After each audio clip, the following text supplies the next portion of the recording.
What's up guys, it's me Jeremy. One of the most impressive things about Riot's champion design team is really just the amount of diversity that they've created with the champion pool. They constantly manage to come up with unique and new mechanics for every single kit for each champion release, and it makes for some of the most interesting characters to play in League of Legends. Today's top 10 is looking at some of those super unique champions, but please keep in mind that we are looking at the uniqueness relative to other League of Legends champions only. So our list is not affected by other MOBAs, and we're not taking stuff like Dota 2 into account at all. It's just about how interesting they are to play compared to other champions in League of Legends. And if you enjoy the video, make sure to hit that like button, and if you don't, hit that dislike. And starting out at number 10, it's Heimerdinger. It was kind of inevitable that he would end up making this list, since there's not that much more unique than having something else fight for you on your behalf. Heimerdinger's turrets make him an absolute zone control king, as it can be extremely punishing to try to fight him in close quarters while he has his turrets set up. You might think he'd be higher up on the list because of this, but to be honest, although the turrets are definitely super unique, his playstyle lacks a little bit. There's quite a few champions you can play that work in a similar kind of zone control way, such as Illaoi. They both have persistent traps that deal damage by themselves, and both are strongest when fighting in the zones that they have set up to defend. It was a bit of a toss-up between the two to decide which should take the number 10 spot, but we decided that while both kind of share the zone control theme, Heimerdinger has a lot of other interesting bits in his kit, such as the bouncing stun grenade and the rockets, and the turrets are just so much more interesting than Illaoi's tentacles. Number 9 is Twitch. It's actually quite hard to stand out as an AD carry because the end game is pretty much always going to be about stacking attack damage, crit, and attack speed, and just auto-attacking people to death. That being said though, Twitch actually does stand out somewhat for a couple of reasons. His ultimate is a big part of this. While most AD carries are limited to focusing one target at a time, Twitch's ultimate causes his auto attacks to penetrate through all targets in a line. Meaning in a group team fight, he doesn't really need to focus anyone at all, he just kills everyone simultaneously. That alone definitely wouldn't be enough for him to make the list, but the super cool thing is that while Twitch's late game is all about shredding everyone at once, his early and mid game is the exact opposite, and he brings such a unique playstyle to the table. His Q stealth resets on kills, where his passive is active, so rather than taking on multiple targets at once, he actually plays a lot like an assassin, picking off a single target before hunting down a second, or using the stealth reset to escape. That evolving playstyle is seriously awesome, and something that's really rare to see in a League of Legends champion, and I hope it's an area of design that Riot decides to look at more in the future. There's loads of potential for it in every single role, and Twitch pulls it off fantastically. Number 8 is our first jungler, Nunu.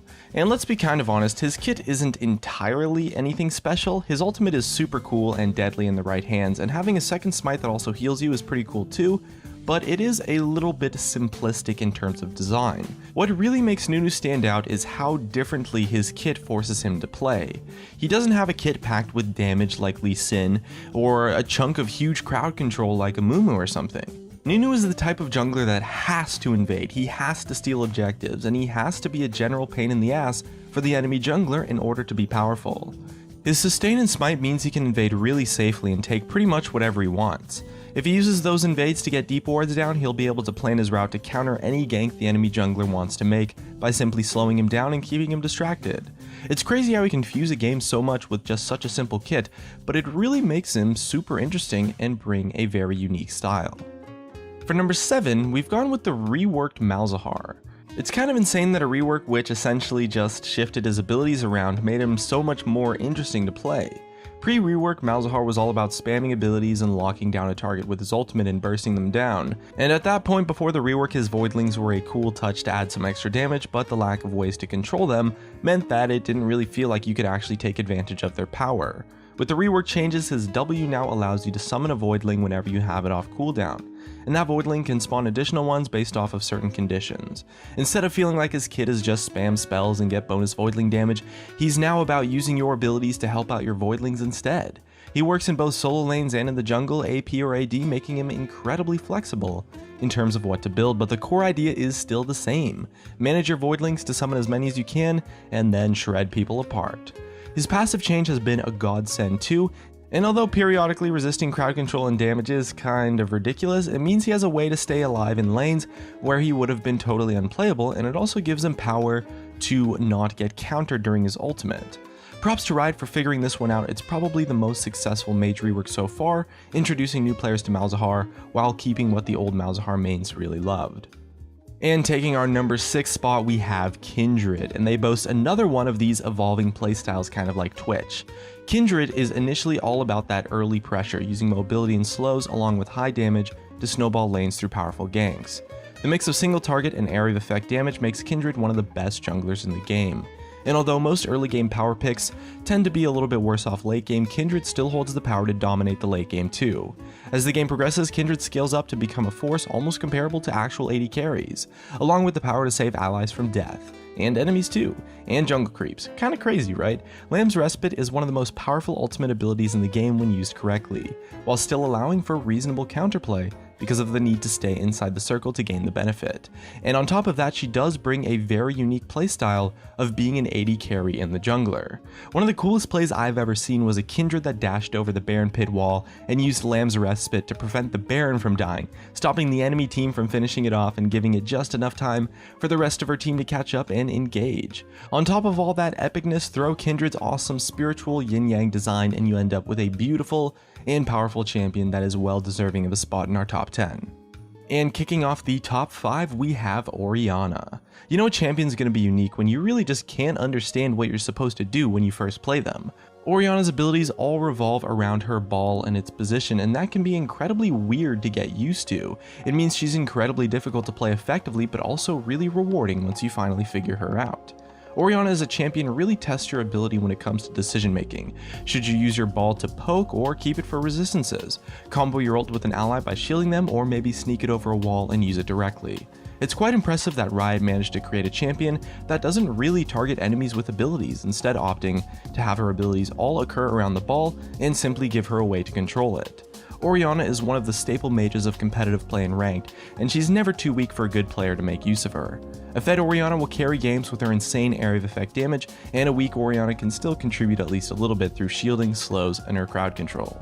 She can farm safely with her auto attacks or zone an enemy away completely with her ball manipulation. She can play defensively, shielding allies, or she can terrorize enemies with her burst. Orianna is one of the highest utility and most versatile mages in the game, and totally unlike anything else in League of Legends. Next up at number 4, it's actually Shaco. New ways to abuse Shaco's mix of strategy and deception are invented every day, and it all comes down to the awesome way that his kit comes together. He has all this damage, he's got his traps, he's got a clone, and he has all this sneakiness. How the player ties that all together is what makes Shaco so unique.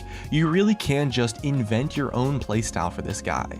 Only one thing ever really remains the same. Shaco really wants to kill stuff, to the point where he's one of the only champions in the game where players willingly sacrifice Flash for the added kill power of Ignite. His invades are legendary, along with his ability to sneak dragons or enemy jungle camps by taking them with his box traps. He's also a pretty solid duelist, and there's not many champions that a skilled Shaco player will lose to once he reaches level 6. He does require a lot of game knowledge and foresight to use properly, but that gameplay of all of these mind games and strategical decisions that Shaco brings really create a very unique champion, and once you're used to his tricks, you can unleash some insane plays. Sprinting into the number 3 spot is Singed, and most of you probably saw this one coming because it's hard to argue that there's much more unique in this game than Singed, although it does take a specific type of player to find him interesting to play. If you enjoy proxying waves of creeps and running around while spamming your laugh button, Singed is the guy for you. Our favorite mad scientist doesn't fight conventionally, he prefers to leave a poison trail all over the map to kill champions and minions alike, and if you're getting too far away, he'll just pick you up and flip you back again.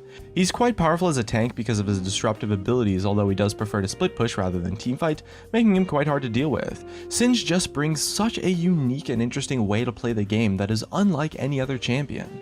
It's important not to let him distract you too much though, as it can be pretty frustrating to lock him down in fights. Just remember, never chase a Singed.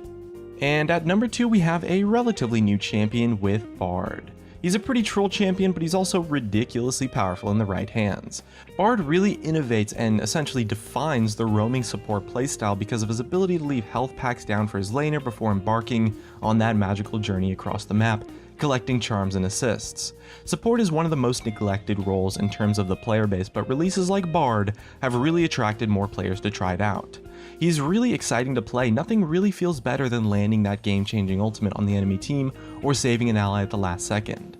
Magical Journey alone enables some fantastic clutch plays to surprise the enemy team or to make a quick escape, turning every piece of terrain on the map into a portal that can be used to move quickly from one place to another. His Q is nothing to sniff at either, being essentially a Lux Binding that can stun 2 targets instead of just snaring them, along with the power to pin people against a wall if there's no second target around. Overall, he's a super cool champion that the community has grown really fond of, and for very good reason.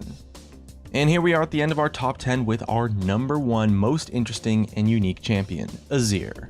The Emperor's been a staple of competitive play since not long after his release, and with that much raw playmaking power, it's not hard to see why. Azir's abilities flow together in such an incredible way, and his successful Shurima Shuffle is one of the most amazing things to watch happen in League of Legends.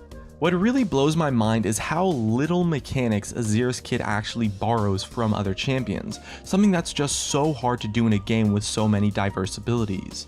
His passive tower construction has nothing even close to it in the game, enabling him to lock down a lane single-handedly, and the closest comparison we can think of to his soldier control would maybe be Orianna's Ball, but it's honestly not even close. Rather than casting abilities, the soldiers replace Azir's auto attacks, making him one of the rare attack speed mages and giving him a hybrid between sustained and burst damage.